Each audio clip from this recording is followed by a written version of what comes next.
Okay, today we're going to talk again about grammar. Uh, this aspect of grammar is known as voice. I know everyone loves to study grammar, so I chose an appropriate image for you to enjoy. The two types of voice that we can talk about today. I'd like to answer a couple of questions. Sometimes it's a bit confusing what voice actually is, so I'll try to answer that question in a very clear way. And in order to make my answer clear, I will talk about how voice can be used as a political tool.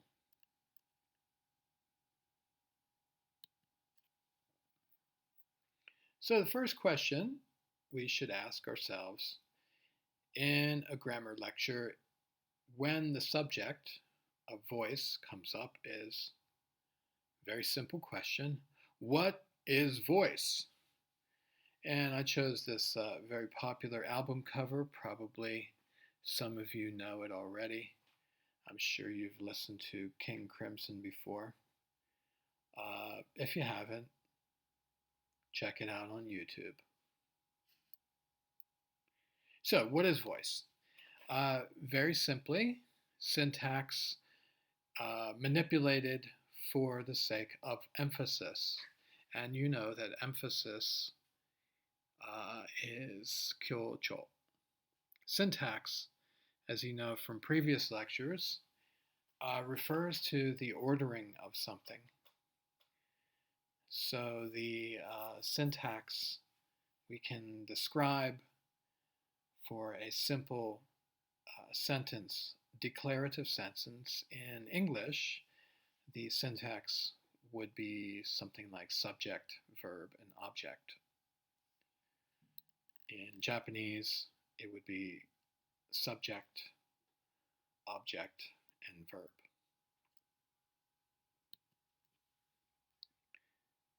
There are two kinds of voice that we talk about in English. One is passive voice, and the other is active. It's often said that the passive voice is something that should be avoided. You'll probably note that I just used the passive voice, should be avoided. Many people say that you should try to avoid the passive voice. I'll give you some reasons why. I don't agree with them, so I'd like to talk about the differences between the importance of the passive voice and the importance of the active voice. In a very famous book on style, it had some discussion of grammar, but it was largely a reference text for style in written language.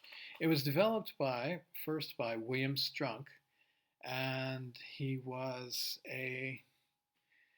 I guess he was a very popular professor back in, God, I can't remember where it was, one of the Ivy League schools maybe it was in New York. I'll think of the name. And he had an excellent student at the time. This was in, I think, the early 1900s, or maybe early 1910s. The name of that student was E.B. White. And maybe some of you already know the name E.B. White. He's probably most famous for having written the children's book, Charlotte's Web. He also wrote another popular book, I think Stuart Little. So, the elements of style, written first by William Strunk and distributed to his students, these were sort of like class notes that William Strunk had put together as a kind of handout to students in his composition courses at university. When William Strunk died, and E.B. White had become a very popular figure in American public discourse, he was approached and asked to put together William Strunk's papers and to assemble them into a book. Thus, we have a very popular text called The Elements of Style. And William Strunk and E.B. White offer some guidance on the passive voice.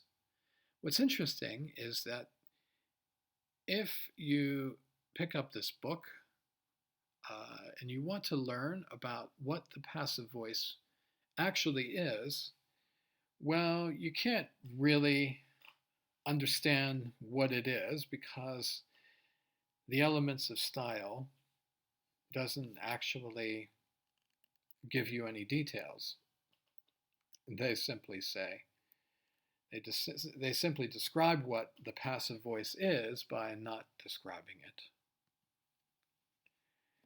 So you can probably see that Strunk and White had much contempt, many negative feelings about the passive voice. I think if you look in the index and you look up passive voice, it'll take you to a discussion on the active voice. So here's what they say about the active voice. They say, use the active voice.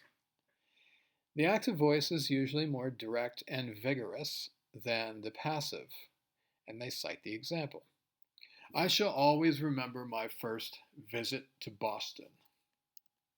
If you read on, they give you some kind of value judgment. They say this is much better than the following example. My first visit to Boston will always be remembered by me. So this is pretty much all they say about the passive voice and what they say about the active. They give you some quick value judgments, and that's just about it. They say the latter sentence is less direct, less bold, and less concise. If the writer tries to make it more concise by omitting, quote, by me, it reads, my first visit to Boston will always be remembered.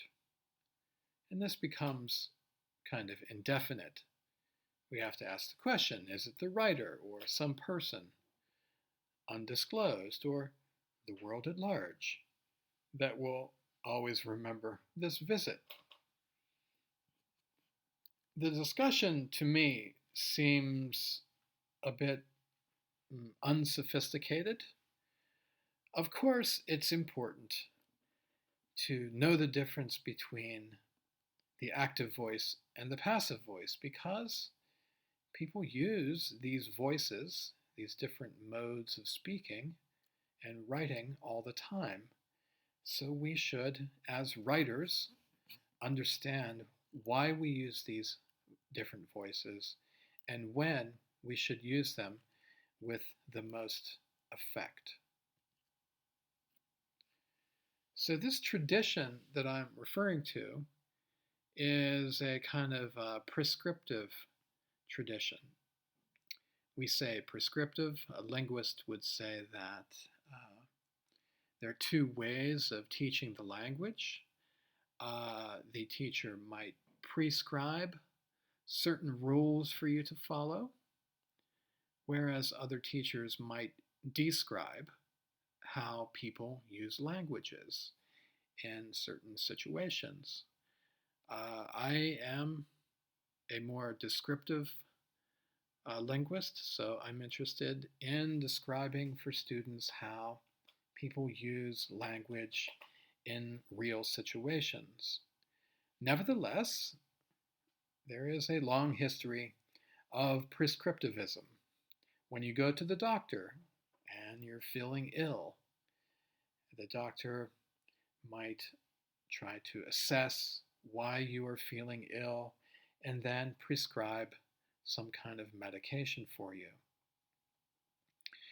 This tendency for human beings to assess what they perceive to be certain kinds of illness has not prevented humans, people, to try to prescribe to others that they hear speaking or that they see writing certain rules that they ought to follow. There's a long tradition of it, and some linguists, sociolinguists, Shakai Gengogaku linguists, have written about these traditions. One can be found in a book titled Verbal Hygiene. It's actually quite good. This is by Deborah Cameron. If you have an interest, I just want to invite your attention. So Cameron, I think she might still be at Oxford.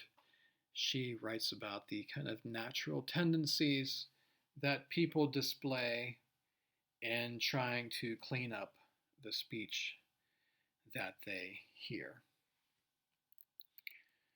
I guess these sorts of people who are very prescriptive feel that they are asserting some kind of power over others when they dispense what they feel are unbreakable rules in a language.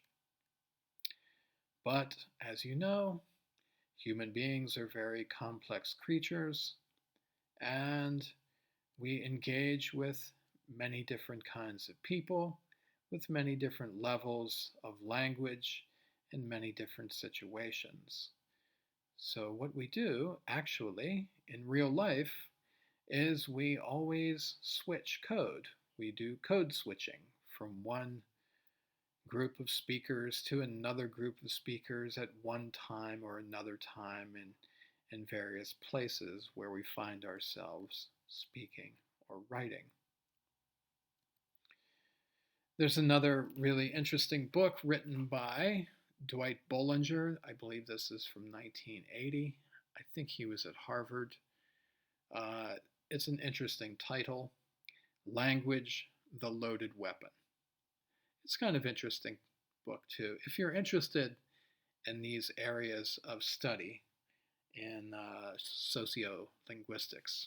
So Bollinger writes about the natural tendencies that others display in wanting to heal our linguistic ailments. It's a really fantastic book. Of course, there are others, but these are my two favorites. Besides scholars looking at the tradition of prescriptivism, it turns out that Bill Gates and his cohort of programmers have devised ways of pointing out your mistakes in using the passive voice. If you turn on certain switches in Microsoft Windows or Microsoft Word for Windows, you can see certain passages that might be underlined in green. You notice the example here. Your feedback is appreciated. So the programmers at Microsoft feel it's important to alert you to this possible problem. Is appreciated being a passive construction.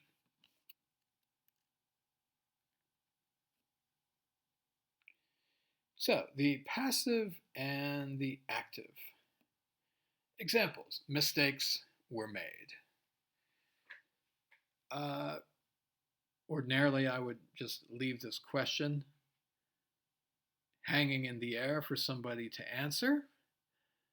Which do you think this sentence is? Is it a passive construction or is it an active?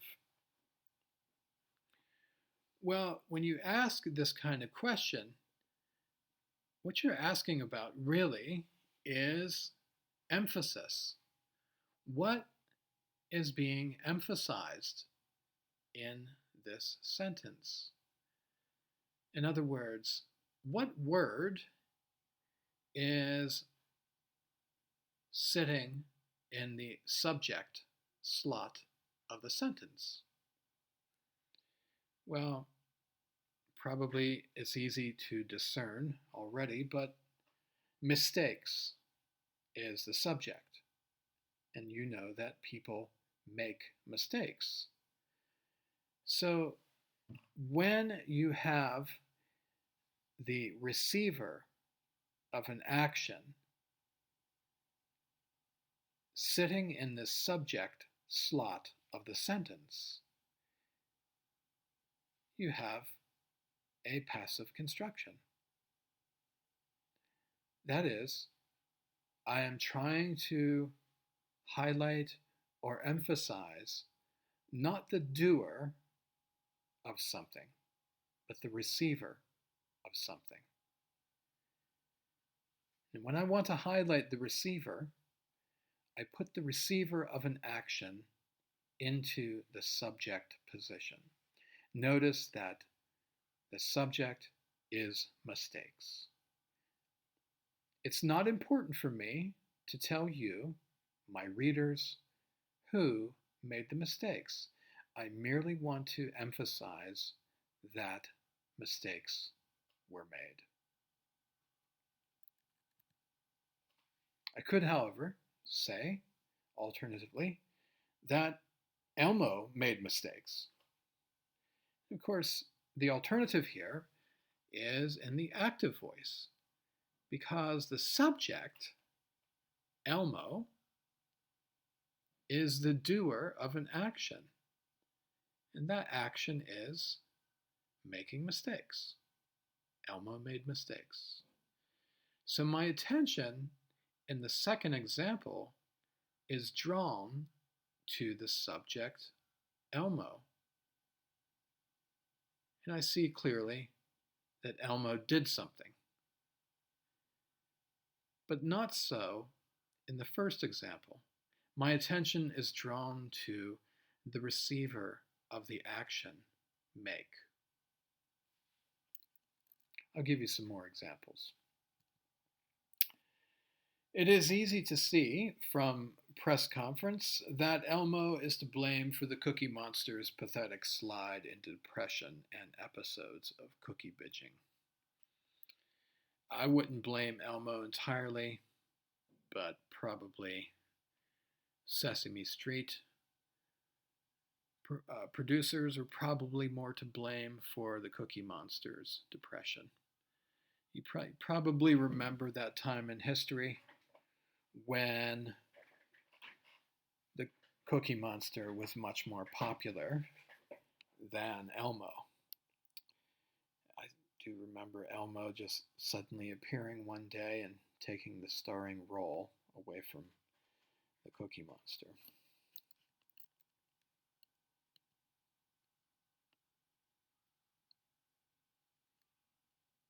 I still like the Cookie Monster. So next question is, how is voice used as a political tool?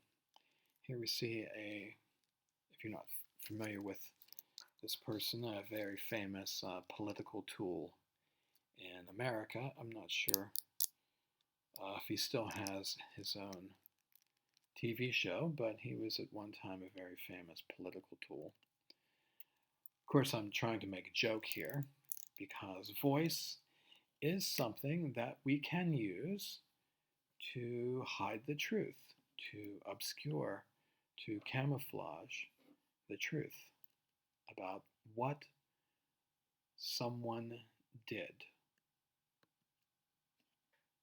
This is kind of a famous example. The shut up line has happened only once in 6 years. So this is something that Bill O'Reilly, a famous political pundit, had said. But he was actually quite infamous for inviting his guests on his Fox News TV show and telling them to shut up when they disagreed with his ideas. And when asked publicly about his approach to his show, the way that he treated people who disagreed with him, his only reply was that the shut up line has happened only once in 6 years. Now, what's really interesting about this sentence is that despite being a complete sentence, the subject is line. It's modified by the and shut up, and the verb is has happened. Now that's kind of interesting. How can a line shut up? How can that simply happen? It's quite odd. It doesn't make really any sense that a line could happen. No, somebody has to take responsibility for speaking such a line to someone. If I say shut up to another person, that's quite insulting and rude. And if I'm embarrassed about that, I might want to evade taking responsibility. Certainly, Bill O'Reilly here has tried to do that by responding with a completely absurd reply. The shut up line has happened only once in 6 years. The more that you read it, the more that you see it is quite absurd. So, of course, it is the passive voice. A line simply cannot happen. Someone has to utter the line, has to say the words. So, in the passive voice, we try to replace the agent or the responsible person. The agent would be the responsible person with the receiver of an action. When we act upon something, the action will be transferred to an object. Notice the difference. I have only told my guests to shut up only once in 6 years. So here we see that the agent is I, Bill O'Reilly. He is in the subject slot and he is taking responsibility. Put another way, I assume responsibility for my irrational hostility toward those who oppose my narrow views. Or he could have said, responsibility is assumed. Of course, the first example is in the active voice because I is the subject and the doer of an action. In the second example, responsibility is assumed is in the passive voice because responsibility is the receiver of an action. So, what have we learned so far? Use the active voice to emphasize, to draw attention to the agent, the doer of an action. Because the doer of the action will be the subject.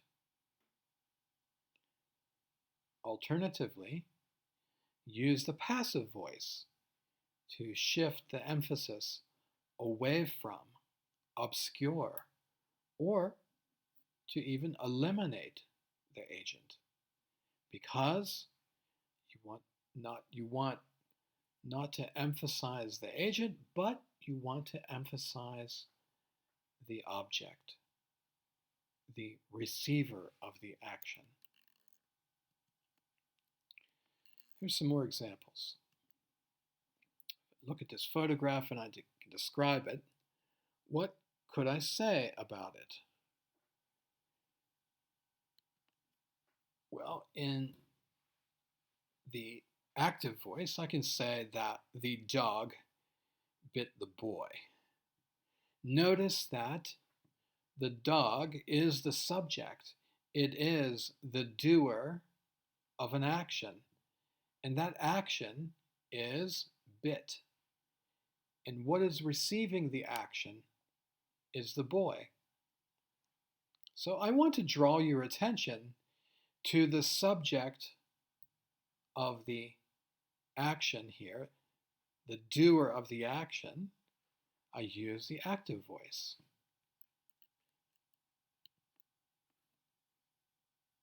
What can we say about this in the active voice? It looks like somebody is presenting some research, maybe. Oh, yeah. Pooja will present her research at the conference.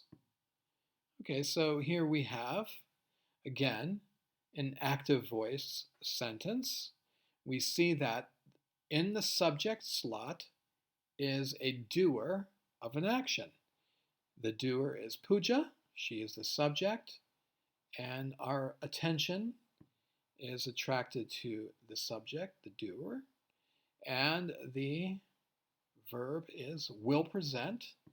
And what is receiving the action of present is the research. The research is the object. It is the receiver of the action present. So we can say that this is a simple sentence in the active voice. What if I wanted to change it around and emphasize not the doer of the action, but the receiver of the action? What might I say about this same photo? Remember that in the active voice, we said that the dog bit the boy. In the passive, I might say that the boy was bitten by the dog. Notice that the receiver of the action, bitten, is the boy. Was bitten. The boy was bitten by the dog. The dog is the actor. The dog acted, bit an object, and the object was boy. Notice that I have shifted the object to the subject position. What was once the object, boy, is now the subject. And I want to draw your attention to the subject here, the receiver of this action, bitten. I want to emphasize the receiver. So I use the passive voice.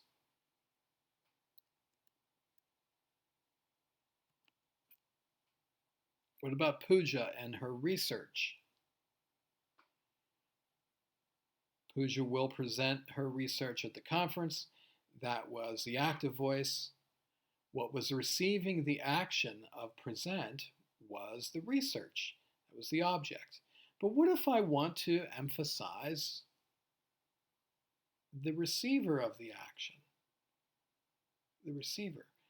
That is the research. What if I want to emphasize that and not the doer? Well, I might say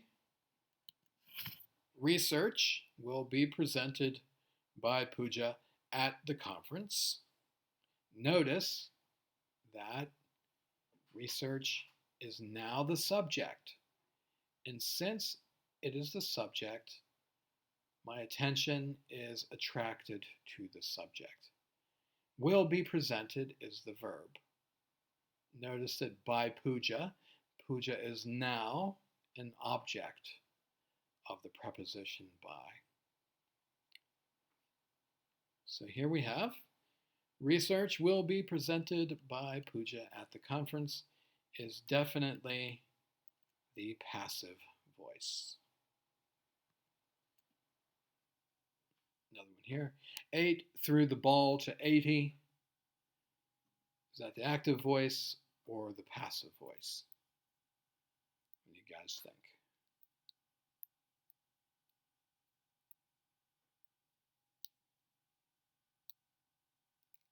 Looks to me like it is the active.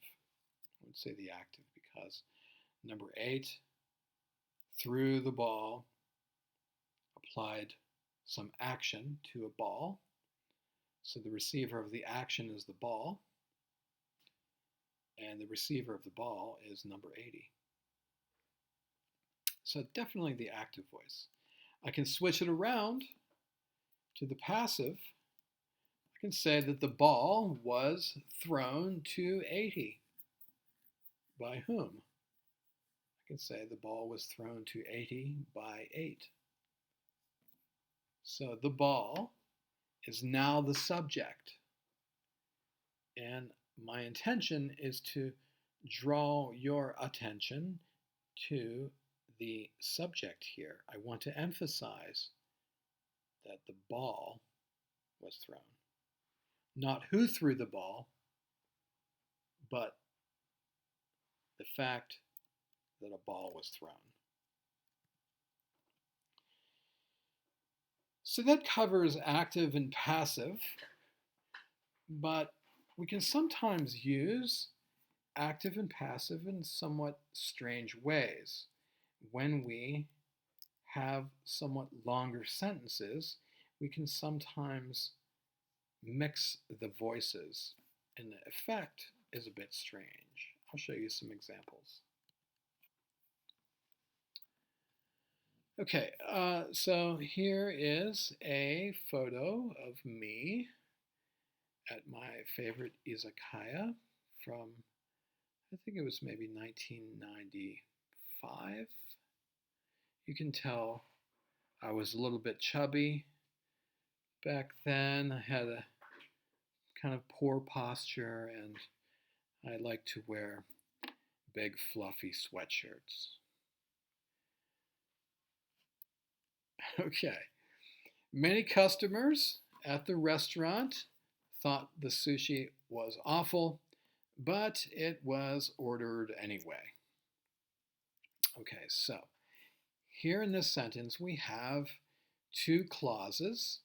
The first clause, the subject of the first clause is customers, and the verb is thought. Many customers thought the sushi was awful. So that's the first clause. But wa setsuzokushi. Sugi no clause wa it was ordered anyway. Shugo wa it, doshi wa was ordered. So in the first clause we have active voice, customers thought. In the second clause we have the passive voice, which is a bit strange. The mix of voices here is just a little bit strange. We could probably make them more balanced by using active in the first clause and active in the second. Notice, many customers at the restaurant thought the sushi was awful, but they ordered that yucky stuff anyway. Yaki wa oishiku nai. Kantan ne. Second clause. They is the subject, and the verb is ordered. 次の example. Mari must have done something embarrassing. Oh, Mari tried to act cool after she tripped on stage, but she was still laughed at by the audience. Okay, so if you look at this sentence, like the previous one, we have the active voice in the first example, the first clause, Mari, Shugo, Doshi wa tried, ね、but, 接続詞、Shugo wa, she was still laughed at. She was laughed at. Was laughed at. That seems like a passive construction. A little bit strange. So, again, probably it's a good idea to try to balance the voice in both of these clauses. Mari tried to act cool after she tripped on stage, but the audience still laughed at her. Mari tried, audience laughed. Much more balanced.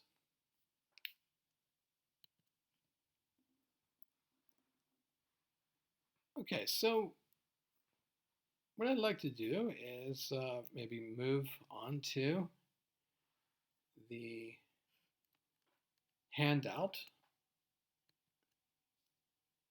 There are some examples on the page there. Why don't we go through these together? In early May of last year, the pipes in our humble home were finally clogged by the collected years of Uncle Ota's time on the toilet. Okay, so it looks like this is in the passive voice. The subject is pipes, and were clogged is the verb. I might try to make this more precise and concise by revising it in the active voice. Here's an example. In early May of last year, Uncle Ota finally clogged our plumbing. Sorry, it looks like I have a mistake there. I should have gotten rid of the. It should read Uncle Ota, not the Uncle Ota. So here we have Uncle Ota, and clogged is definitely in the active voice because Uncle Ota is the doer of the action. The action is clogged, and the object plumbing is receiving the action. On one particularly happy Friday morning, the pipes were finally freed of his dense refuse by a small team of knowledgeable and motivated plumbers. The pipes is the subject, were freed is the verb. I can probably put this in the active voice very easily by asking who did it, who freed the pipes. On one particularly happy Friday morning, a team of plumbers finally freed his refuse from our pipes. How nice. So the subject is team. What kind of team? A team of plumbers. Of plumbers is modifying team. And then the verb is freed. Definitely active voice.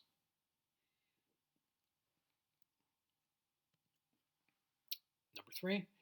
Our uncle's disregard was soon replaced by utter surprise.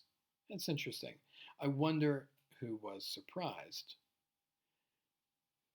Was replaced sounds like it's passive. Disregard being the subject, disregard was replaced.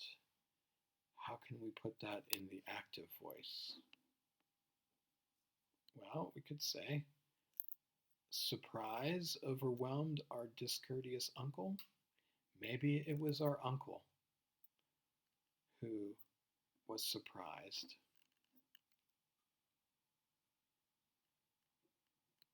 4番.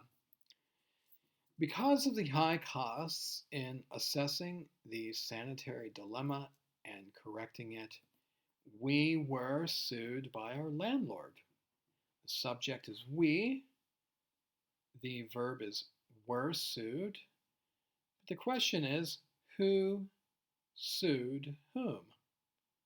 We were sued, definitely the passive voice, because we were acted upon by someone. Were sued. So if I want to put it in the active voice, I can say something like this. Landlord sued us. Because of the high costs in assessing the sanitary dilemma and correcting it, our landlord sued us.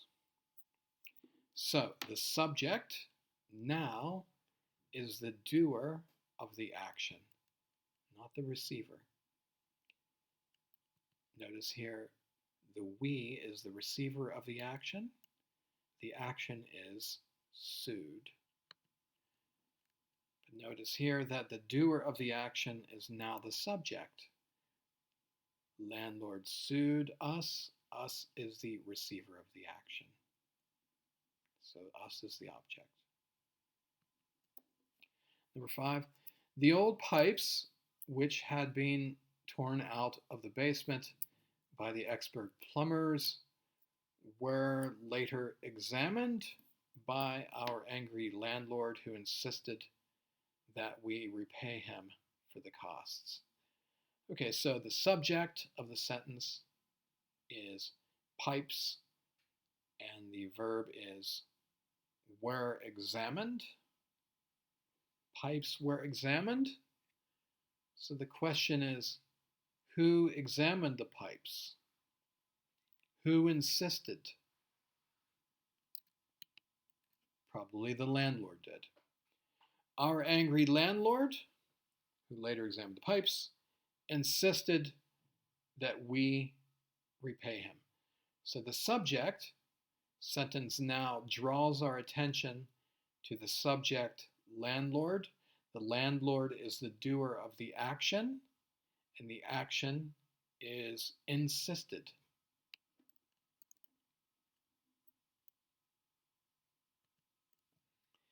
Even long after the antiquated copper plumbing was replaced, the argument was made to resist reimbursing the greedy tyrant who actually owned the building.